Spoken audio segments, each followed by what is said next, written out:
이런 어려운 주제에 대해서 관계 전문가들께서 나와 계시는데요. 먼저 아까 소개 말씀드린 기은선 교수님 부탁드릴까요?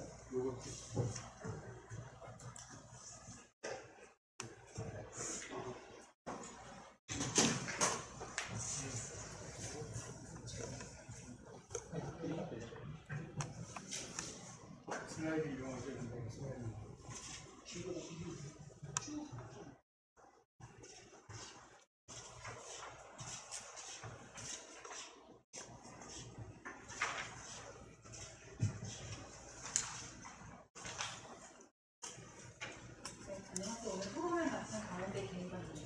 사실 이제 제가 오정훈 교수님한테 토론을 부탁을 받았을 때 제목을 듣지 않고 토론을 수락을 했는데 나중에 제목을 보고서 굉장히 당황하면서 이렇게 어려운 거를 저에게 맡기시다니 너무 놀랐는데요. 저는 사실 이제 이 분야에 그렇게 크게 전문성이 있는 건 아닌 것 같아서 회계를 가르치는 교수의 입장에서 일반적으로 생각해 볼 수 있는 문제점들에 대해서 발표를 드리도록 하겠습니다. 일단 이제 제가 이 논문을 읽었을 때 저같이 잘 모르는 사람이 읽었을 때에도 우리나라 사례만 정리하기도 굉장히 벅찼었을 텐데 외국의 과세까지 굉장히 잘 정리를 해주셔가지고 읽기가 굉장히 편했었고요. 특히 이제 뭐 구체적으로 개정 방안을 제시하신 건 아니지만 내용 각 곳곳에 보면은 우리나라 세법을 어떻게 개정을 하면은 이러한 문제점들을 대처를 할 수 있을 것인지, 그 다음에 2023년도에 도입이 되는 금융투자소득 과세제도의 어떤 시행 효과까지도 종합적으로 분석을 해놓으셔서 굉장히 정책적으로 활용도가 높은 연구라는 생각이 들었습니다.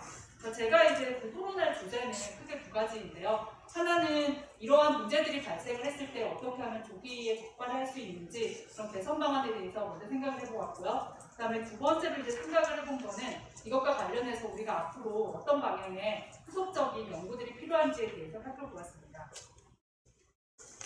이제 첫 번째는 세무당국의 사전 모니터링 강화인데요. 이 논문에도 이제 나와 있지만 이 TRS가 문제가 됐던 건 미국의 경우 2000년대 초반이었고 2006년 정도에 실제적으로 미국에서 과세가 됐던 것 같습니다. 그리고 법안의 시행은 2010년도에 이미 이루어졌는데 우리나라 같은 경우에는 그 전에도 계속 이제 이런 문제에 대해서 인식은 있었던 것 같지만 사실상 아직까지도 입법적인 보완이 이루어지지 않았고 실제 과세가 이루어진 것은 2021년으로 알고 있습니다. 앞으로도 이제 금융투자 소득 같은 경우에 앞에 이제 발제 내용에서도 나왔지만 5천만 원의 기본 공제가 있을 뿐만 아니라 또 손익분산도 가능하기 때문에 이자나 배당을 이런 금융투자 소득으로 변환하기 위한 다양한 시도들이 있을 것으로 생각이 되는데요. 이러한 문제에 대응하기 위해서는 해외 파생상품 과세 동향에 대해서 미리 좀 저희가 스터디를 하고 그다음에 거래 규모가 급증하고 있는 파생상품 거래에 대해서는 세무상 이슈는 없는지 사전적으로 검토를 해서 신속하게 입법적인 보완까지 나아가는 프로세스 개선이 요구된다고 생각됩니다. 그리고 이제 두 번째는 회계 기준 제정 기관과의 정보 공유 강화인데요. 이 문제가 사실 세법에서도 굉장히 중요한 문제이지만 회계 처리에 있어서도 굉장히 이슈가 되는 문제입니다. 이게 법적 형식하고 경제적 실질이 괴리가 됐을 때 과연 이 주식의 실소유주가 누구인지에 따라서 이 거래를 매각 거래로 볼 것인지 아니면은 주식을 담보로 한 차익 거래로 볼 것인지 회계 처리가 달라지고요. 그거에 따라서 재무상태표나 어떤 손익계산서가 영향을 받기 때문에 회계적으로도 굉장히 큰 이슈가 됩니다. TRS 거래와 관련해서는 2017년도에 이미 유사한 사건이 회계기준원에 질의가 접수가 됐고 이 문제에 대해서 이미 이제 회계 쪽에서 회계 처리상 어떤 문제가 있는지 세무상 쟁점이 되고 있는 사항은 어떤 것들인지에 대해서 2017년도에 검토가 있었던 것으로 이제 파악이 됩니다. 그러면 사실 뭐 이제 세무당국이 그럼 너무 늦게 대응한 거 아니냐 이렇게 생각하실 수도 있지만 사실 감사 같은 경우에는 매년 감사가 되는데 내가 세무조사 같은 경우에는 이게 5년에 한 번 정기조사를 통해서 이렇게 밝혀낼 수밖에 없다 보니까 사실 시차가 조금 있을 수가 있습니다. 그래서 경제적 실질과 법적 형식 중에 어떤 것이 우선되는지 이런 문제에 있어서는 회계와 세법의 기본적인 입장이 좀 크게 다르지 않다고 생각이 됩니다. 그래서 매년 감사를 통해서 이런 이슈 제기가 회계 쪽에 있을 때마다 세법 쪽에서도 이러한 정보를 조금 공유를 받아서 이 문제가 혹시 세무상 이슈는 없는지 검토하는 프로세스 개선이 필요하다고 생각됩니다. 그리고 이제 추가적으로 연구가 이제 필요한 부분에 관한 것이 것인데요. 이제 TRS 관련해서 이제 찾아보면은 물론 조세회피도 문제가 되지만 그거 이외에도 어떤 순환 출자 해소라든지 경영권 방어 수단으로 이 TRS를 이용한 여러 규제 회피 수단이 되고 있다라는 그런 기사들을 많이 우리가 발견할 수가 있는데요. 거기에 대해서 지금 이제 법원이나 행정당국이 또 규제를 가하려고 하는 그런 움직임들이 상당 부분 있는 것 같습니다. 그래서 지금 이제 이 연구에서 본 거는 우리가 그동안 TRS 이외에 파생상품 과세와 관련해서 법원에서 판단을 받았을 때 이거를 실질과세 원칙을 어떻게 적용하고 있는지 이런 부분에 대해서 관련 판례를 조사를 해서 분석을 해놓으셨는데 그거 이외에 직접적으로 TRS와 관련해가지고 다른 법규라든지 아니면은 어떤 행정당국의 입장을 우리가 봤을 때 이러한 입장에 있어서 법적 형식과 경제적 실질을 통해서 어느 것이 중시되고 있는지 이런 부분들이 일관성 있게 어떻게 의견이 나오고 있는지 그 다음에 그러한 규제 기관의 해석에 있어서 TRS의 경제적 실질이 우선되거나 혹은 부인되었다면 그 근거가 무엇인지 그 다음에 관련 법률에 따라서 이렇게 다른 해석을 하는 것이 가능하고 그것이 타당한 건지에 대해서 조금 더 추가적으로 우리가 살펴볼 필요가 있다고 생각합니다. 그 다음에 이제 오종원 교수님께서도 말씀해 주셨지만 사실 조세심판원의 결정이 있어야지 거래 구조를 저희가 정확하게 파악할 수가 있는데 지금 현재로서는 어떤 이제 나와 있는 게 없기 때문에 이제 미국의 TRS 거래하고 지금 문제가 된 우리나라 국내의 TRS 거래가 정확하게 일치하는 것인지를 파악하기가 어려운 측면이 있는 것 같습니다. 근데 미국의 TRS 같은 경우에는 사실 이게 이제 초창기 거래이다 보니까 수수료가 세금 절감액에 따라서 결정이 되고 그다음에 주식도 넘어가고 이런 부분이 있어가지고 되게 조세회피를 위해서 처음부터 설계된 것이 비교적 명확했던 것 같습니다. 하지만 우리나라의 경우에는 이렇게 미국에서 문제가 된 다음에 이후에 이제 설계가 된 거기 때문에 이런 문제점이 보완이 돼서 진보된 형태일 수가 있을 것 같거든요. 그래서 심판 청구를 제기한 이 5개 증권회사의 상품 설계의 특징을 미국 거래랑 비교하는 후속 연구들이 있으면 좋겠다는 생각이 들었습니다. 그리고 마지막으로 이제 말씀해 주셨던 거에 국내하고 국외하고 입장을 똑같이 갈 필요는 없다. 이런 이제 근거들을 말씀해 주시긴 했지만 기본적으로 봤을 때는 같이 가는 게 가장 좋다라고 생각이 들거든요. 그래서 이렇게 해외 투자자에 대해서 우리가 법적 형식을 무시하고 거래 실질에 따라서 과세를 했을 때 결국 국내 투자자에 대해서도 동일한 관점에서 과세를 다시 취소를 하고 정확하게 과세를 해야지 될 텐데 이런 부분이 문제가 되는 부분은 없는지에 대해서 좀 추가적으로 살펴볼 수 있다면 좋을 것 같습니다. 좋은 논문에 대해서 토론할 수 있는 기회를 주셔서 감사하고 네, 오늘 너무 밝게 잘 들었습니다.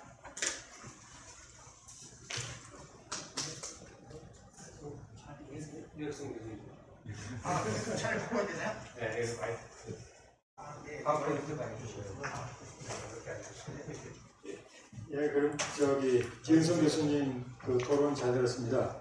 다음 유혁성 교수님. 제가 지금 궁금해요. 네, 유혁성 교수님 토론하시기 전에 제가 기은성 교수님 토론에 이제 몇 가지 쟁점에 대해서 말씀을 해주셨는데 회계 처리와 이제 과세상의 취급과는 이제 상당히 비교하시면서 이제 말씀을 드렸고 여러분 잘 아시겠습니다만 이제 회계 처리는 경제적 실질을 중시한다라고 하는 것이 기본 원칙을 보이고 있는데 우리 과세에서도 이제 그러한 점을 부인할 수는 없겠습니다만 회계 처리에 있어서 이미 2018년에 이제 TRS에 관련된 질의가 있었고 그것에 대한 답변이 있었는데 무엇이 있는지 제가 공부를 못 해가지고 그러긴 합니다만 거기에서 TRS 거래의 중간에 들어가 있는 국내 증권회사의 회계 처리에 관한 내용이 있었던 것으로 추정이 됩니다. 근데 그거를 이제 해외 국내 투자한 해외 IB에 대한 매각 거래로 증권회사가 인식을 해야 될 것인지 아니면 담보물 차익 거래로 볼 것인지 아마 무슨 답이 있었던 것으로 생각이 되는데 본사는 국내 증권회사의 회계 처리 내지는 과세라기보다는 국내 증권회사가 원천 징수를 해야 될 사안이긴 한거는 해외 IB의 가져간 경제적인 소득이라고 하는 것이 과연 성격이 무엇인지 그리고 국내 주식 발행회사가 이제 요구한 그러한 배당금의 실질적인 누구에게 간 것으로 봐야 되는지 하는 그 두 쟁점 중에 또 무엇에 근거해야 되는 것인지 판단을 그런 것이기 때문에 많은 논의가 계속될 것으로 이렇게 생각이 듭니다. 자, 그러면은 우리 유혁성 교수님께서 네, 토론 부탁드리겠습니다. 시간 혹시 오버되면 말씀해 주시면. 기본적으로 뭐 TLS나 CDF나 CFD나 똑같은 거기 때문에 TLS에 관련돼서 일단 기본적으로 그 앞에서 이 부분은 다 설명이 됐으니까 기본적으로는 TLS의 구조를 뜯어보면 형태상 캐시플로우가 어떻게 되어 있냐면 기초자산의 변동분과 만약에 중간에 그 TLS 기간 내에 만약에 배당이라고 하는 게 있었다면 그 배당 상당액이 캐시플로우를 발생을 하게 됩니다.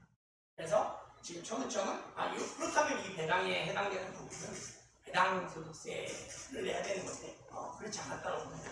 결국은 무슨 말이냐면 원래 배당은 누가 받냐면 주식을 가지고 있는 주주가 받는 거잖아. 따라서 예를 들면 국내증권사가 주식을 배당을 받고 그걸 넘겼다면 실질 베네피셜 오너가 외국인이기 때문에 거기에 과세를 해야 된다라고 하는 게 바로 실질 과세 원칙이 되겠습니다. 그래서 그 부분에 대한 얘기를 하는 건데 기존의 종래 얘기를 보면 우리가 TLS와 관련된 에퀴티 수합과 관련된 거래들을 사업소득으로 본다고 얘기를 해준 게 있었죠. 근데 지금 이제 판단은 양도소득에 대해서는 그렇게 판단을 그대로 하는데 배당소득에 대해서는 이거는 일종의 그 부수회피적 목적으로 거래를 한 거니까 그거에 대해서는 실시과세 원칙에 의해서 배당세를 내야 된다라고 보는 것 같습니다. 근데 이제 우리가 그 기본적으로 TRS에서 왜 배당이 발생하는지를 한번 볼 필요가 있어요. 이 TRS 거래를 왜 하는 거냐? TRS 거래를 하는 이유는 TRS가 그 주식이냐? 아니거든요. 근데 무슨 말이냐면 내가 주식을 사면 거기에서 오는 권리가 다양한 권리가 있어요. 그죠? 엄청난 많은 권리들이 있죠. 근데 그런 것들이 관심이 없는 거죠. 오로지 나는 뭐냐면 레버리지 투자를 위해서 TRS를 선택을 하는 거예요. 예를 들면 주식이 올라갈 것 같은데 내가 돈이 100원밖에 없단 말이에요. 근데 내가 1억 원어치 사고 싶어. 그럼 1억 원어치를 못 산단 말이에요. 단기적으로 내가 이자만 내면서 1억 원어치의 혜택을 누리려고 하는 거예요. 심플하게 얘기를 하면. 그러니까 TRS는 뭐냐면 수합이거든요. 수합은 뭐냐면 파생상품이죠. 파생상품은 자본시장법에서 뭐라고 되어 있냐면 계약성의 권리거든요. 계약성의 권리일 뿐이죠. 그래서 이 파생상품은 뭐냐면 선물이나 선도가 같은 거고, 그다음 옵션, 수합 이게 기본 구성 요소로 해서 이루어지는 상품들을 우리가 파생상품이라고 얘기를 하죠. 즉 기초자산의 변동분에 대해서 레버리지 투자를 하는 파생상품을 기본적으로. 그래서 순자산 가치 변동에 대한 레버리지 투자예요. 근데 공교롭게도 왜 배당이 발생하냐면 중간에 순자산 가치를 희석시키는 효과가 발생을 하거든요. 배당이 생깁니다.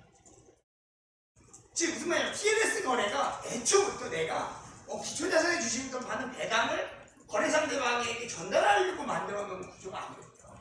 만약에 중간에 배당이 없으면 깔끔해요. 원래 뭐냐면 순자산 가치가 즉 1,000원짜리가 오늘 가치가 1,000원인데 얘가 앞으로 100원 벌 거란 말이에요. 이 기업이 10% ROE가 있어서 100원 벌 거라고 생각을 해요. 그래서 연말에 얘는 1,100원짜리가 될 거야. 그러니까 나는 1,000원에 사서 1,100원에 먹어야지. 이게 내 생각이에요. 그래서 나는 지금 돈이 없으니까 1,100원에 살 돈이 없으니까 나는 이자만 주고 100원만큼을 낼 때는 이익을 받겠다라고 하는 거죠. 즉 레버리지 투자를 하는 거예요. 근데 중간에 1,100원을 해서 돈을 중간에 잘 벌었어요. 근데 얘가 500원을 배당을 해버렸네. 아니 50원을 배당을 해버렸네. 그럼 막판에 가면 1,050원밖에 안 되는 거죠. 그럼 순자산 가치가 100원이 들었는데 중간에 50원이 빠져나갔으니 그 50원을 돌려달라는 거죠. 즉 무슨 말이냐면 애초에 TRS 계약이나 파생상품에 대한 모든 계약은 다 순자산 가치 변동분에 대한 레버리지 투자죠. 그래서 TRS 거래를 만약에 거래 상대방이 해놓고 내가 그거를 반드시 주식을 사서 해지를 해야 될 의무도 사실은 없어요. 그 부분은 나중에 설명드릴 거고. 그래서 여기에서 발생하는 배당이 우리가 주식에서 발생하는 배당과 금액이 같다라는 이유로 그게 배당금이다라고 우리가 생각하는 거는 좀 이상하지 않나라는 게 제 생각입니다. 배당이라는 건 뭐냐면 기본적으로 순자산 가치 변동분에 대한 선지급분이에요. 엄밀하게 보면 배당 경제적 실질로만 따지면 배당세를 따로 받는 게 이상한 거예요. 자본이득세로 통합이 되는 자본이득세와 똑같은 거예요. 내가 1,000원이 100원을 벌었으니 1,100원이 됐으니 내가 100원에 대해서 과세를 하면 되는 거죠. 근데 중간에 50원을 배당을 했는데 그러면 이 자본이득세와 배당이득세가 사실 똑같아야 되지. 엄밀하게 보면 중립과세라면 오히려 중립과세라면 똑같아야 되는 거죠. 오히려 이게 다르니까 오히려 문제가 되는 거거든요. 지금. 똑같아야 돼요. 그렇게 보면 아까 얘기해서 사업소득으로 본다라는 얘기는 어떻게 보면 배당까지 포함돼서 전체가 사업소득으로 보는 게 맞는 거죠. 그래서 저는 이제 옛날에 그 금융투자소득세 나왔을 때 금융소득소득세가 뭐냐면 금융투자, 리스크를 테이크한 대가로 발생하는 금융투자소득 전체를 통산하자 이렇게 나온 거거든요. 논리의 원칙이. 그러면 배당도 뭐냐면 리스크에 대한 테이크로 얻은 대가거든요. 얘가 이자소득이나 임대소득이 아니겠죠. 그러면 이 소득은 당연히 캡탈 게인으로 전체로 묶어서 사실 과세를 해야 된다고 저는 생각을 해요. 그래서 소득통산의 범위에 주식으로부터 나오는 배당이 들어가야 된다고 저는 생각합니다. 왜냐하면 같은 성격이에요. 그래서 TRS 거래와 주식 보유가 동일한 경제적 실제를 갖는다라는 거에 저는 동의하게 어요. 왜냐하면 전혀 다른 거예요. 주식의 법률적 의미가 뭐냐면 회사에 대한 주주의 법적 주의거든요. TRS를 가지고 있으면 주식권이 없어요. 그 어떤 주식권도 없는 거예요. 나는 단지 거래 상대방과 내가 계약상의 권리를 가지고 파생상품 거래를 할 뿐인 거예요. 그리고 이 주체가 만약에 거래 상대방이 주식을 사가지고 해지를 했냐 안 했냐는 그분의 투자 의사결정이에요. 해지 거래도 동일하게 투자 의사결정이에요. 예를 들면 오늘 주가가 빠질 거라고 보고 나는 선물을 매수했어요. 근데 주가가 빠지고 있어요. 근데 굳이 그걸 매수해가지고 해지할 이유가 뭐가 있어요? 내가 디렉션에 대한 베팅에 대해서 자신이 없을 때 해지를 하는 거예요. 해지를 할 수도 있고 안 할 수도 있는 거는 그건 누구의 권한이냐면 그 상대방의 권한이죠. 외국인이 이 사람의 권한이 아니야. 이 사람의 의사결정에 그게 영향을 미치지 않는다. 그 사람이 해지를 했냐 안 했냐가 이 사람 입장에서 야, 이 사람 당연히 해지했을 거니까 그 배당금을 나한테 주겠지. 이거 아니거든요. 그냥 계약상의 권리. 순자산 가치 변동금을 나한테 줘. 라고 계약만 한 거죠. 그리고 중간에 배당에 의해서 이게 빠져나갔으면 100원 벌었는데 네가 50원 빼갔으니 그 50원 나한테 줘야 되잖아 라고 얘기하는 거죠. 그래서 엄밀하게 보면 뭐하고 경제실질이 똑같은 거냐면 선도거래하고 똑같은 겁니다. 수압은 뭐냐면 이론적으로 말하면 선도의 포트폴리오예요. 포워드의 포트폴리오. 이게 포트폴리오하고 포워드가 수압이에요. 수압은 여러 번 이렇게 나누잖아요. 선도는 한 번 하고 끝나거든요. 그 캐시플로우의 이전. 그걸 계속적으로 반복한다고 보시면 똑같아요. 선도거래에도 당연히 배당이 들어가 있어요. 어떻게 들어가 있죠? 예를 들면은 우리나라 선물시장을 예를 들면 3월 달에 만기가 되는 3월 둘째 주에 만기가 되는 선물 가격은 현재 코스피 200 가격보다 무조건 싸게 거래가 돼요. 왜냐하면 12월 마지막 날에 뭐가 되죠? 배당날이 돼요. 그러니까 선물은 주식을 안 갖고 있거든요. 주식을 가지고 있는 사람은 배당을 받고 선물을 가지고 있는 사람은 배당을 못 받아요. 그러니까 당연히 주가가 떨어질 거라고 순자산같이 하락을 하죠. 그러니까 얘는 3월 달에 만기가 되기 때문에 주가를 훨씬 더 싸게 삽니다. 즉 무슨 말이냐면 배당이 나올 걸 감안해서 할인을 해요. 왜? 먼저 받은 거니까. 그래서 배당 가치를 할인해서 가격이 싸다고 해요. 그 말은 무슨 말이냐면 선도거래나 선물거래에 배당 분류해서 배당세 매겨야 된다는 얘기가 똑같은 얘기가 되는 거예요. 순자산 가치의 변동분에 대해서 그게 그 차이가 있으면 그만큼을 보존하는 행위로서 그 TLS의 배당이라고 하는 요소가 들어가 있는 거죠. 이게 계약서상에 그게 왜 써있냐면 순자산 가치 그 배당만 보존하는 게 아니에요. 만약에 순자산 가치가 희석되는 요소가 배당만 있지는 않잖아요. 왜냐면 무성증자를 했어요. 무성증자하면 당연히 순자산 가치가 희석될 수 있죠. 주수를 명시해 놨다면. 그러니까 다양한 이유로 인해서 순자산 가치가 희석되면 보존을 하죠. 그게 파생상품 계약의 기본 룰이죠. 파생상품은 전부 다 뭐죠? 순자산 가치에 대해서 투자를 하는 겁니다. 그래서 엄밀하게 보면 경제실질 주식과 같은 게 아니라 제가 볼 때는 선도거래와 같은 거다. 그렇게 저는 생각하고 있습니다. 이제 두 번째는 이제 우리가 그 TRS 실질 소득이 뭐냐, 소득의 실질이 뭐냐를 알 것 같고, 두 번째는 우리가 대법원에서 이게 굉장히 저는 좋은 판결이라고 생각하는데요. 결국은 뭐냐면 대차거래를 했어요. 대차거래를 했는데 대차도 뭐냐면 내가 주식을 빌려준 거거든요. 제가 상대방한테 주식을 빌려줬어요. 나중에 이 주식을 갚으라고 했어요. 근데 그 중간에 순자산 가치 변동이 전혀 없었으면 없었으면 나는 빌려줬다고 그냥 주식 받으면 끝나요. 한 주 빌려줬다고 받으면. 근데 하필 그 기간 내에 순자산 가치 변동이 생기는 일이 생겼어요. 어떻게? 빼먹었거든요. 선취급으로 배당을 빼먹었어. 빼먹으면 어떻게 되죠? 나는 주식을 빌려줄 때 온전한 주식을 갖고 가는데 희석된 주식을 받는 거죠. 예를 들어 무상증자가 있었어. 그럼 원래 한 주를 빌려줬는데 이게 2주로 늘어났네? 그럼 2주를 받아야지 한 주만 받으면 안 되는 거예요. 그 차익만큼 순자산 가치 희석된 만큼을 나한테 보전해 줘야 돼요. 근데 그 보전도 그만 배당이 일반적인 건 다 배당이에요. 그럼 그게 배당으로서 과세하는 게 맞냐? 안 맞죠. 그건 그냥 채권적 권리인 거죠. 아까도 말씀드린 것처럼 파생상품은 계약성의 권리인 거죠. 그래서 그런 부분에 대해서 이런 거래 형식에 대해서 우리가 좀 생각을 할 필요가 있다 이렇게 생각합니다. 그래서 그리고 또 하나는 뭐냐면 경제적 실질이 동의를 하지만 비중립적 과세는 이미 많습니다. 우리까지. 예를 들면 해외 주식을 직접 투자하면 양도소득 분리과세를 해요. 근데 펀드에 투자하면 배당소득을 의지합니다. 그럼 종합소득과세를 하고. 채권에 펀드로 투자하면 쿠폰에 대해서도 세금을 내지만 이자소득 자본이득에 대해서도 과세를 해야 합니다. 근데 채권을 그냥 내가 보유하고 있으면 자본이득세 과세 안 하죠. 쿠폰에 대해서만 과세. 펀드는 통산을 해줍니다. 그 안에서 전체 모임, 아니 10개 포트폴리오가 있었다. 10개 포트폴리오 통산을 해줘요. 외부로 똑같은 행위를 하면 통산 안 해주죠. 이건 뭐냐면 각각의 세제마다 우리나라는 지금 현재까지 상품별 과세 체계를 하고 있습니다.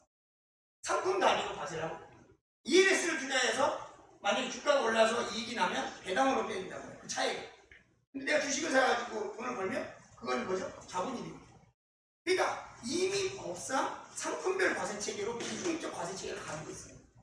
뭐 TLS나 이런 상품들은 뭐냐면 전통적인 그냥 파생 상품이거든요.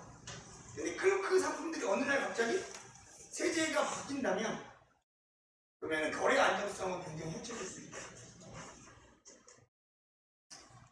종합적으로 말씀을 드리면 실질과세 원칙은 당연히 존중해야 됩니다. 저는 옛날부터 제가 지난번에 금융과세 할 때도 좀 전에 이런 비중립적 과세 체계가 이게 굉장히 문제다. 경제적 실질에 맞게 과세를 해야 된다라고 저는 주장하는 기본적으로 실질 과세를 찬성하고 실질과세 원칙이 적용돼야 된다고 주장하는 사람. 그런데 그러기 위해서는 거기에 맞게끔 과세 체계가 만들어져야 돼요. 지금 이미 상품별 과세 체계로 되어 있는데 어떤 때는 이렇게 하는 게 더 완만해요. 오히려 실질과세로 따지면 배당은 자본이득하고 같은 세율을 적용받아야 돼요. 그게 오히려 더 경제적 실질에 맞는 과세 체계예요. 그래서 기본적으로는 그 당사자와 상대가 법률 관계를 존중을 해야 되고 그리고 만약에 예를 들면 우리가 영화같이 이 종문에서 나온 것처럼 부당하게 어떤 조세 회피적인 목적을 가지고 한 경우에는 실질과세 원칙에 따라서 과세를 할 수 있겠죠. 그래서 조세 회피 목적을 판단을 해야 된다고 저는 생각해요. 실질과세 원칙을 적용하려면. 근데 이게 단순히 조세 감소가 좀 일어났다. 그러니까 이거는 조세 회피 목적이네. 이렇게 단적적으로 얘기하는 건 굉장히 어렵다. 조세 회피 목적을 가지고 구조화를 했다면 그게 가능할 수 있겠죠. 그래서 과연 TRS 거래를 하면서 장애파생상품 계약을 하고 국내 법인이 TRS 이용을 해지하기 위해서 주식을 매수했어요. 이게 과연 별도의 독립적인 법률 행위냐 아니면 이 매수한 행위가 쟤한테 배당을 넘기기 위해서 매수한 행위니까 얘는 주식을 소유한 소유주로서의 자격을 부인하고 그렇게 과연 과세를 하는 게 맞는 거냐 우리가 한번 생각해 볼 필요가 있어요. 즉 결국 뭐냐면 이걸 외국인한테 배당세로 과세를 한다는 얘기는 뭐냐면 이 중간에 있는 국내 법인이 주식을 산 해지거래 행위를 한 이 행위를 부인하겠다는 거거든요. 근데 이 해지거래 행위도 투자 행위거든요. 해지를 할 거냐 안 할 거냐는 그 사람의 고유 권한인 거거든요. 거래 상대방이 해지를 하라 말라고 할 수 있는 게 아닙니다. 해지를 안 할 수도 있고 할 수도 있는 거죠. 그래서 TRS를 했는데 나는 주가가 빠질 것 같으니까 나는 해지를 안 한다. 이게 잘못된 행위가 아닙니다. 그래서 그런 부분에 대해서 이게 과연 조세 회피를 위한 일련의 결합된 거래로 볼 거냐라고 하는 부분을 판단을 할 필요가 있을 것 같아요. 그래서 이게 판단이 돼서 조세 회피적인 일련의 결합된 거래로 확인이 된다면 즉 배당소득이 조세 회피 목적이 있었다고 한다면 처음부터 그거 입증 책임이 존재하겠죠. 그래서 거기에 따라서 만약에 그 입증이 된다면 당연히 실조 과정을 뒤에서 과세해야죠. 그렇게 하지 않으면 계속적인 부작용이 나겠죠. 그래서 그런 부분들에 대해서는 잘 할 필요가 있을 것 같다. 기본적으로 이제 세금은 사람들의 의사결정에 영향을 미치죠. 그래서 우리나라의 지금 비중입적 과세 체계를 저는 빨리 고쳤으면 좋겠다라고 늘 생각하는 사람이고, 그래서 다행스럽게도 금융소득 금융투자소득법 그 세대가 도입된 것 자체가 굉장히 저는 바람직하다고 생각을 하고 있고, 그때도 제가 나오자마자 인터뷰하면서 그게 증세 프레임으로 잘못 왜곡되는 것과 참 안타깝다 이런 얘기를 했었습니다만, 기본적으로 우리가 다만 뭐냐면 지금 현행 체계에서는 상품별 과세 체계를 갖고 있다면 거래 안정이라고 하는 게 굉장히 중요하죠. 그리고 만약에 이런 것들을 사실 앞으로도 이런 형태의 파생 상품 시장이 성장하면서 굉장히 다양한 형태의 거래들이 존재할 수 있거든요. 그럴 때마다 어떻게 보면 앞에서 발표자님도 말씀 주시고 또 기교수님도 말씀 주셨지만 빨리 모니터링을 해서 만약에 그게 사회적으로 부작용이 있다, 그 경제적 부작용이 있는 거다, 그렇게 하는 게, 그러면 빨리 의견을 내는 게 중요해요. 한참 시간이 지난 다음에 이제 와서 이렇게 얘기를 하게 되면 이게 거래 대수가 엄청나게 해쳐집니다. 그래서 종래 예규에서 그렇게 오히려 얘기를 해서 만약에 그때 당시 그렇게 좀 더 명확하게 판단을 했으면 어땠을까? 그러더라도 아마 했을 거예요. TRS의 거래가 조세표적 목적이 주가 아니고, 왜냐면 지금 뭐냐면 순대상가치 변동에 대한 레버리지 투자를 엄청나게 해놓은 거거든요. 근데 그게 거기에서 발생하는 그 배당소득에 대한 그 원천징수세 조금이 엄청나게 의사결정을 했을까요? TRS를 하고 안 하고? 저는 안 그랬을 것 같아요. 내가 만약에 투자를 하는 사람이면 그게 그렇게 중요한 빅 이슈는 아니었어요. 만약에 배당소득에서 과세를 해야겠다고 하더라도 좀 TRS 계약을 하는 사람 똑같이 했을 거다라는 거죠. 그래서 그런 부분에 대해서 명쾌하게 의견을 주면 거기에 맞춰서 의사결정을 한다고 생각해요. 아까 얘기한 것처럼 해외 주식을 내가 펀드로 할 거냐 직접 할 거냐는 세대까지 감안해 의사결정을 본인이 하는 거죠. 그런 것들에 대해서 불확실성을 없애주는 게 굉장히 중요할 것 같다라는 생각을 합니다. 그래서 당연히 경제적 실질에 맞게 과세가 되게끔 우리가 노력을 하고, 그런 것도 미꾸라지처럼 빠져나가는 사람들을 당연히 잘 규제를 하는 게 필요하죠. 그리고 그렇게 해야만 뭐라고 할까요? 오히려 비중립적 과세로 인해서 그런 불편한 선택들을 많이 하게끔 만들지 않게 되는 거죠. 그래서 그런 시대로 가는 것은 좋지만 거래 안정이라고 하는 것도 고민을 하면서 우리가 세제 시스템들 좀 민첩하게 빨리빨리 개혁을 하는 게 필요하지 않나 이런 생각을 해봤습니다. 시간이 다 됐죠? 네, 이상한 마치겠습니다. 네, 교수님 감사합니다. 네, 그 통상의 TRS 거래를 전제로 할 때 과세가 가능하려면 국세격부 14조의 적용이 있어야 될 텐데, 그때 경제적인 내용을 볼 때는 조세피 목적에 대한 판단이 있어서 그것이 있다고 보기는 어려운, 그 조목조목 오랜 실무 경험을 바탕으로 해서 잘 말씀해 주셨습니다. 감사드립니다. 그러면 마지막으로 이제 3일의 법인 정훈 회계사님께 부탁드리겠습니다. 네, 안녕하세요. panel 정훈입니다.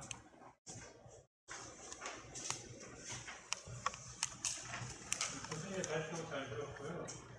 실질 과세를 금융상품에서 어디까지 적용해야 되냐, 항상 이제 논란이 되는 부분인 것 같습니다. 우선 저는 이번 TRS 배당금 상장의 공정과세 특권 세무조사 및 의뢰불복 과정에 관여한 바가 없음을 알려드리고, 통세청이 외국인 투자자의 배당소득을 실질 독자로 과세한 점은 실질 과세 관점에서는 이제 타당한 측면이 당연히 있지만, 저는 몇 가지 코멘트를 드리겠고, 몇 가지 코멘트는 이 교수님 말씀과 조금 겹치는 그래서 첫 번째, 이제 외국인 투자자가 왜 TRS 거래를 하느냐, 주목적인 게 뭐냐, 이 배당금에 대한 이유가 무엇이냐. 근데 저도 마찬가지로 직접 투자 목적은 이제 레버리지라고 생각합니다.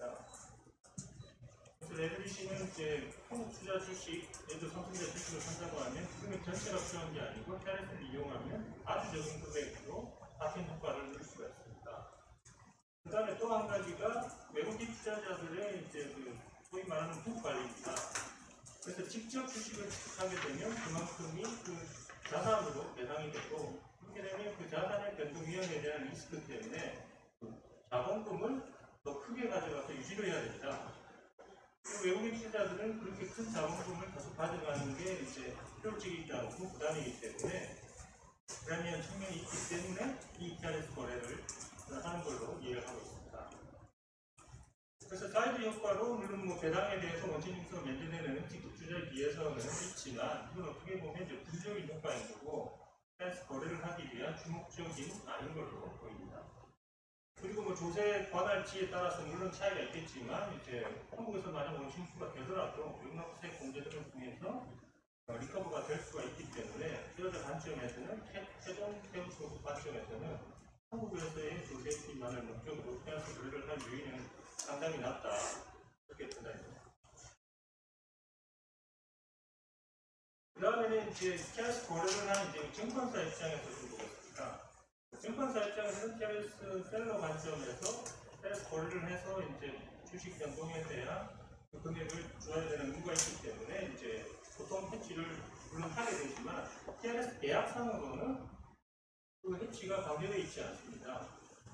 그래서 TRS 매도자인 증권사는 해치를 할지 말지 안 할 수 당연히 있고 하더라도 뭐 기존에 보유하는 주식이 있을 수도 있습니다. 증권사니까. 그 다음에 진짜 새로운 주식을 사서 할 수도 있고 그 다음에 다른 선물이나 파생을 이용해서 할 수도 있습니다. 그리고 또 다른 TRS 거래의 매수자가 되어서 이런 걸 배틀 거래라고 하는데 이런 걸 통해서 해치를 할 수도 있습니다. 그래서 해치를 할 수도 있고 안 할 수도 있고 그 다음에 하더라도 다양한 방법이 존재합니다. 제가 이야기로는 이번 그 과세에서도 이제 국내 증권사가 해외 주식을 직접 보유한 국내 주식 보유한 경우만 과세한 걸로 이해하고 있습니다. 네, 그렇다면 이제 외국인 투자자는 그냥 TRS 거래를 했을 뿐인데 국내 증권사 B랑 똑같은 거래를 했다고 했을 때 A 증권사는 국내 주식을 보유했고 B 증권사는 해치를 안 했거나 이제 다른 방식으로 해치를 했다고 했을 때 A 증권사로부터 받는 배당금 상당액만 과세가 되고 B 증권사로부터 받는 배당금 상당액은 과세가 안 되는 이런 일이 생기게 됩니다. 이게 이제 과연 합리적인 건가? 그런 생각을 해보게 됩니다. 그 다음에 우리는 증권사가 국세청 관점에서 보면 중간에 수수료만 취하고 실질적인 이득을 다 해외 투자로 이전했고 중간에 거의 실질이 도반이다. 이렇게 판단하는 걸로 보이는데 국내 증권사는 이제 수출 수익을 뭐 당연히 취하지만 그뿐이 아니고 TRS 거래 상대방 리스크, 카운터파트 리스크를 부담하게 됩니다. 대상 주식 가격이 뭐 배당이 나오거나 오르는 경우만 상장할 수가 없고 가격이 크게 떨어진다고 했을 때는 그러면 그 떨어진 금액을 해수자로서 받아내야 됩니다. 근데 그걸 진짜 받아낼 수 있느냐? 레버리지를 크게 사용하는 해수자로부터 그 다음에 안 되면 증거금을 넣어야 되는데 거기에 이제 거래 상대방이 응하지 못할 리스크가 충분히 있습니다. 그리고 실제로 우리 유명한 사례들이 있습니다. TRS 셀러로서 증권사들이 손해를 입은 사례가 있습니다. 라임 사태와 기망의 아케고스 사태. 다 아시는 라임 사태 같은 경우 라임 자산 운용하고 증권사들이 TRS 거래를 했는데 결과적으로 큰 손실이 발생했을 때 증권사들이 손실을 다 회수를 못했습니다.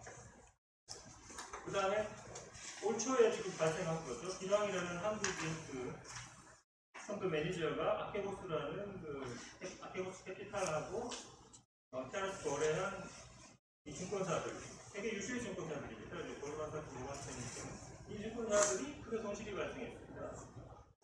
그래서 TRS 셀러인 국내 증권사들이 수수료만 취하는 단순 보관이 아니고 실제 이렇게 큰 손실을 입기도 한다는 겁니다. 그 다음에 CFD 과세하고 TRS와의 관계에 대해서 잠깐 말씀을 드리면 CFD는 이제 개인 투자자들이 주식 양도차익 과세를 이제 회피, CFD 거래를 통해서 파생으로 전환시켜서 대주주식을 이제 회피한 걸로 인해서 2021년 4월 1일부터 파생 양도차익으로 과세 대상에 포함했습니다. 그러면 이제 CFD 과세한 논리로 보면 그 거래 자체를 인정한 겁니다. 증권사하고 개인 투자자하고 그 CFD 거래한 거랑 증권사가 주식을 갖고 있는 것을 각각의 거래를 그대로 인정을 한 겁니다. 인정을 하고 단지 파생소득의 CFD 거래를 포함을 시키면서 이제 과세를 한 거죠. 앞에서도 다 얘기가 나왔지만 CFD는 토탈리탄 수학의 한 종류로 크게 보면 될 것 같고요. 그렇다면 그 CFD 논리를 토탈리탄 수학에서 그대로 적용하면 토탈리탄 수학 거래를 그대로 인정을 해야 되고, 그 다음에 채권사가 주식을 매수한 거래도 각각으로 그대로 거래를 인정을 해야 됩니다. 그래서 CFD 거래를 이번에 과세하는 거랑 토탈리탄 수학을 이번에 과세한 거랑 논리적으로 맞지 않고 상충되는 측면이 있다, 이렇게 말씀드립니다. 그 다음에 TRS 배당금을 과세할 때는 추가로 고려할 사항으로 잠깐 살펴보면, 이제 배당이 외국인 투자자 거라고 하니까 그럼 양도 차익도 당연히 외국인 투자자 직접 발생했다고 본다는 건데, 그런 경우에는 대부분 종지역이 있고 지역이 없더라도 대상 주식이 대부분 상장 주식이기 때문에 그 상장 주식 25% 동의에서 국내 원천 징수는 없을 걸로 봅니다. 그 다음에 국내 증권사에 이제 이게 배당금 수익이 아니라고 판단한 거니까, 그렇다면 국내 증권사가 배당금 수익 입금 불산 이익을 적용할 수 없는 게 아닌가. 그 다음에 국내 증권사는 이제 법인세야 뭐 배당금 수익이랑 파생소득이랑 똑같으니까 차이가 없겠지만, 교육세 같은 경우는 이제 레버니에 내는 세금이다 보니까 이제 교육세를 냈을 텐데, 그 금액도 국내 증권사가 아니라면 교육세가 비과세돼야 되는 게 아닌가, 그렇게 생각이 들고요. 그 다음에 이게 외국인 투자자가 있는 거주지국 관점에서는 이렇게 만약 한국에서 과세를 한다면 이 거래 전체를 어떻게 보면 탈거래로 보는 거잖아요. 그렇다면 이 수수료 수익이 외국인 거주지국에서 빠져나갈 때 사업소득으로 가서 원천수도 안 했을 텐데, 이게 실질적으로 이자소득 아니냐고 해서 그 나라에서 이자소득으로 원천징수를 할 가능성도 배제할 수는 없다, 이렇게 생각합니다. 이상으로 제 토론을 마치겠습니다. 네, 감사합니다, 장 기자님. 유 교수님의 토론 취지를 좀 보충하시면서 2021년 4월 1일부터 CFD에 대한 과세 양도차익 과세 예산에 포함시키는 방법으로 당사자 간의 거래, 형식 거래를 인정하는 것에 비춰볼 때 TRS 거래에서도 그 인정이 되어야 되지 않느냐라고 하는 내용도 추가적으로 말씀을 해주시면서 좋은 토론을 해주신 것 같습니다. 당초 우리가 이제 5시까지로 되어 있고, 우리 시작이 이제 그 3시 20분 좀 넘어가는 새에서 지금 시간이 상당히 지나긴 했습니다만, 전체적으로 시간 여유가 있어서 좀 관심 있는 분들도 있을 것 같습니다. 플로어에서 코멘트나 질문이 있으시면 자유롭게 해주시면 감사하겠습니다. 네, 건남기 공연과 우리 손영철 세무사님 두 분이 먼저 손 드신. 네, 네.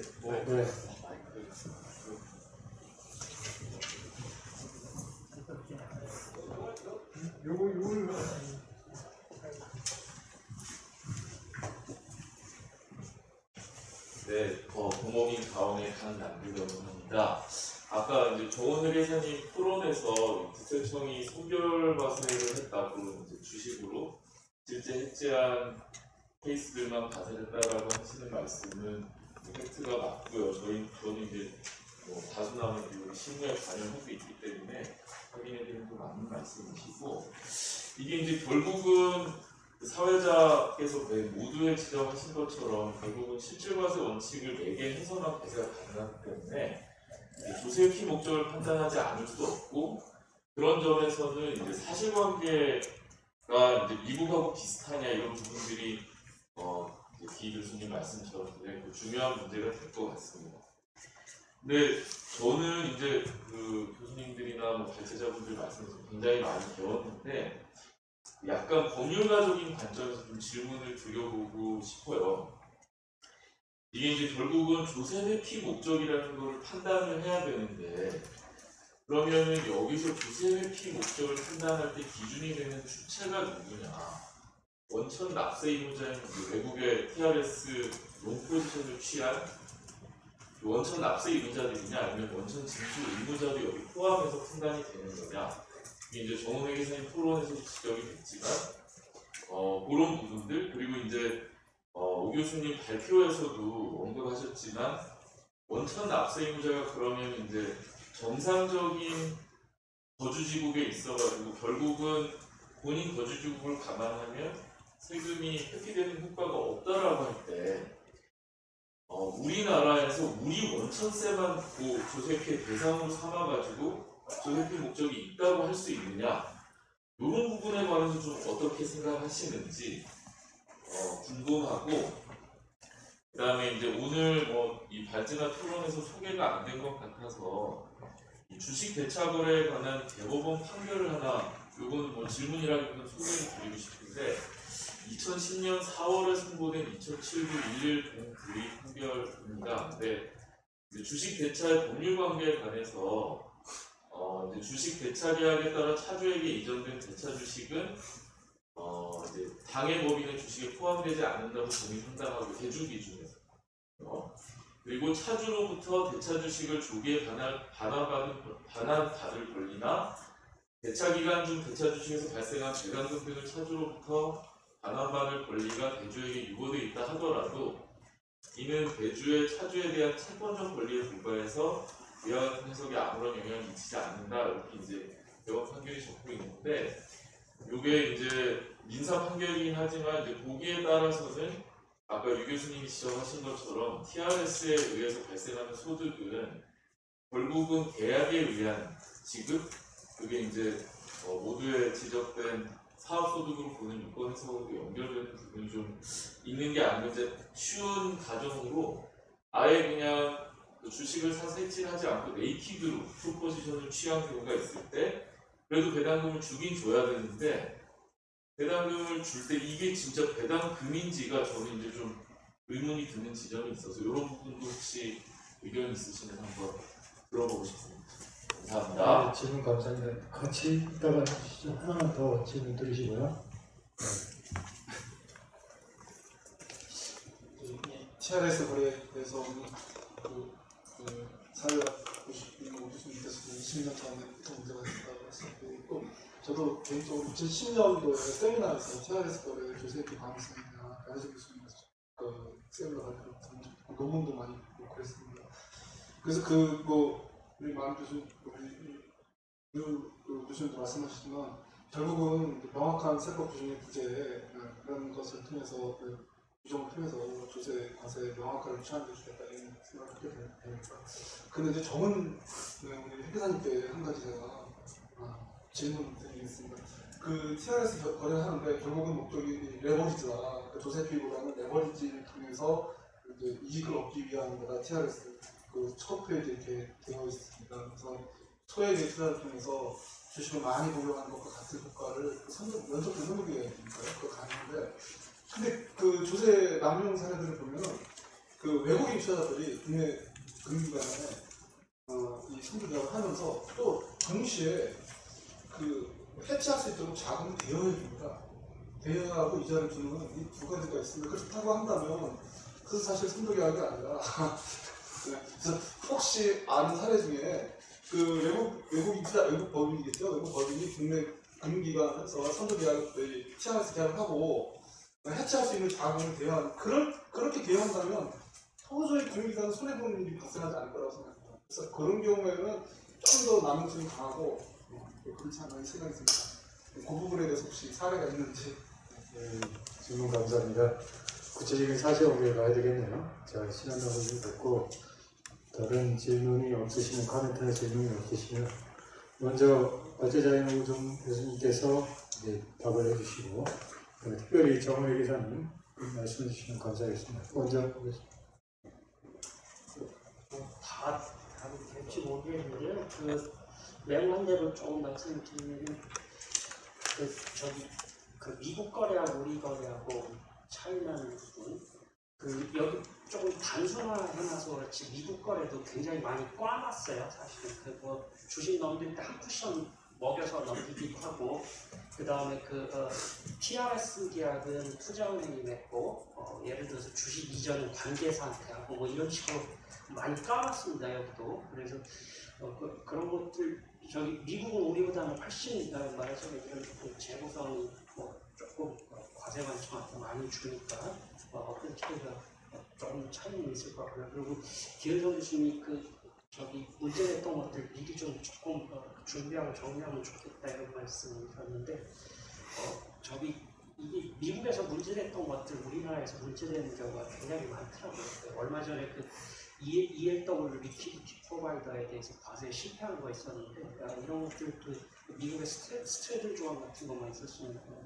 금방 해결됐을 것 같고요. 그리고 여기서 정은희 기자님이나 유혁순 교수님이나 강훈 교수님 말씀하신 것 중에 사실은 저기 사실관계에서 지금 저 변호사님이 제일 많이 알고 계실 것 같은데 대리인이라고 하시니까 왜 저기 판결문에 흔히 등장하는 용어 있잖아요. 영어로 all facts and circumstances 재반 상황을 다 고려해서 한다 이렇게 되는데 이게 사실 새끼줄을 끌고 왔는데 우연히 소가 딸려온 건지 아니면 처음부터 소를 훔치려고 하는데 지금 아무도 모르는 거죠. 근데 이제 이걸 아까 얘기대로 거기 저쪽 텍스 레지던스가 어디냐 그리고 이게 네이티브 TRS냐 아니냐 이런 것도 굉장히 중요할 것 같아요. 미국 과세에서도 그런 정사정 다 파악을 해서 한 거고 그래서 저는 이 부분에 대해서 국세청이 어느 정도 한정적으로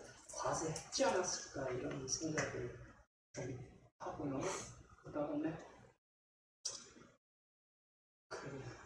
아까 정훈 회장님 입금 불산이 그런 부분을 좀 말씀하셨는데 이거 과세했을 때 조금 더 뒤처리할 때 있지 않느냐 좀 들었는데 24페이지 하단에 조금 제가 아까 말씀을 안 드렸는데 독일이나 미국의 과세 방식을 약간 소개해놓은 부분이 있습니다.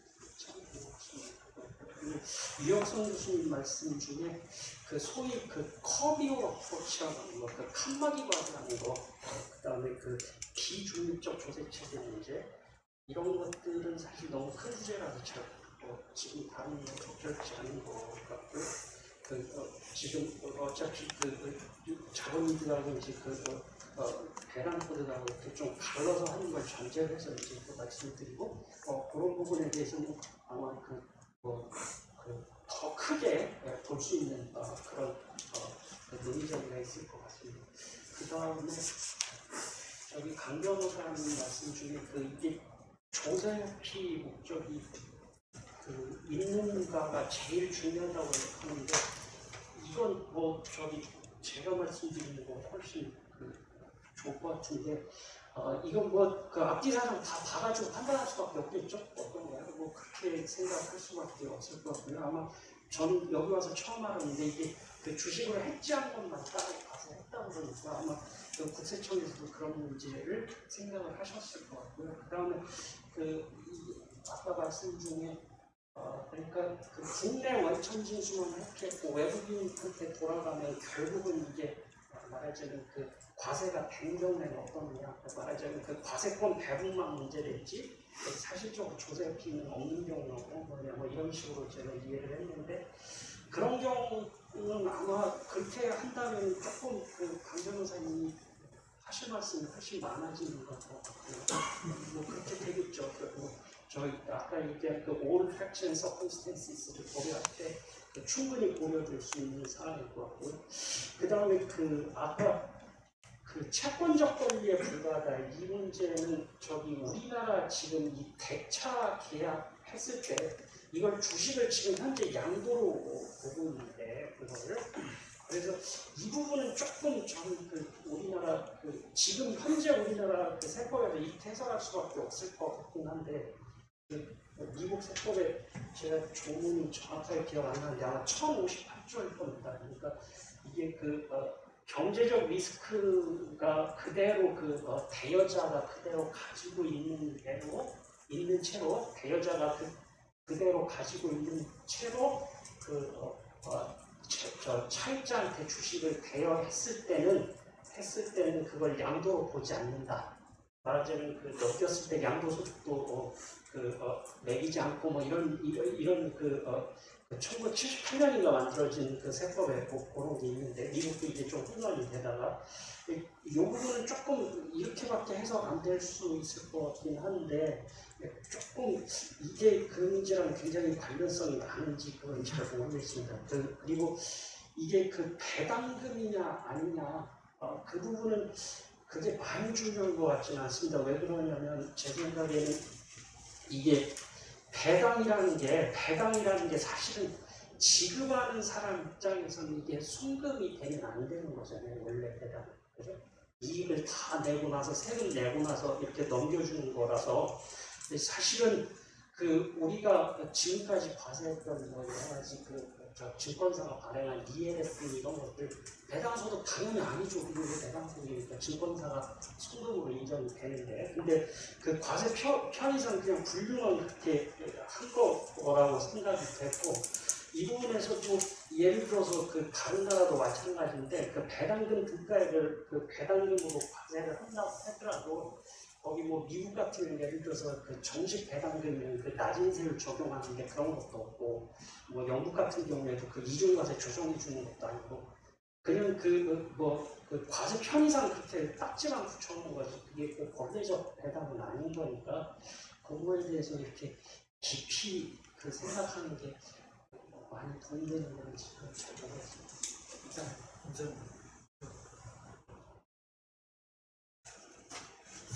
손현철 박사님 말씀하신 게 그 소위 얘기하는 그 펀디드 TRS, 언펀디드 TRS 그거 말씀하시는 것 같고요. 그래서 펀디드 TRS는 이제 외국 투자자가 그 국내 주식을 취득할 자금을 같이 주는 거죠. 그래서 그 자금으로 사게 되는데, 언펀디드 같은 경우는 당연히 이제 제가 말씀드린 것대로 이렇게 국내 증권사 임의로 이렇게 해지 여부를 판단하는 것이고. 제가 이야기로는 이제 펀디드도 있긴 있지만 펀디드 같은 경우에 또 계약상 그 자금을 받아서 무조건 그걸 사야 되는 것은 아닌 걸로 알고 있습니다. 그래서 제가 말씀드린 대로 외국 투자자 이 거래를 하는 주된 목적은 어쨌든 자기들 국의 자산의 한국 주식이 이렇게 올라가는 게 부담스럽다는 거거든요. 그러면 이제 보험이라든지 거기에 상응하는 자본금을 같이 유지해야 되는 그런 게 부담스러워서 하는 게 한국에서의 원천징수 회피보다는 더 부된 목적이다 이렇게 이해합니다. 네, 감사합니다. 그러면 여러분 수고 많으셨고요. 그 대체자 토론자 여러분 특히 감사드립니다. 제2 세션은 이로써 마치도록 하겠습니다. 감사합니다.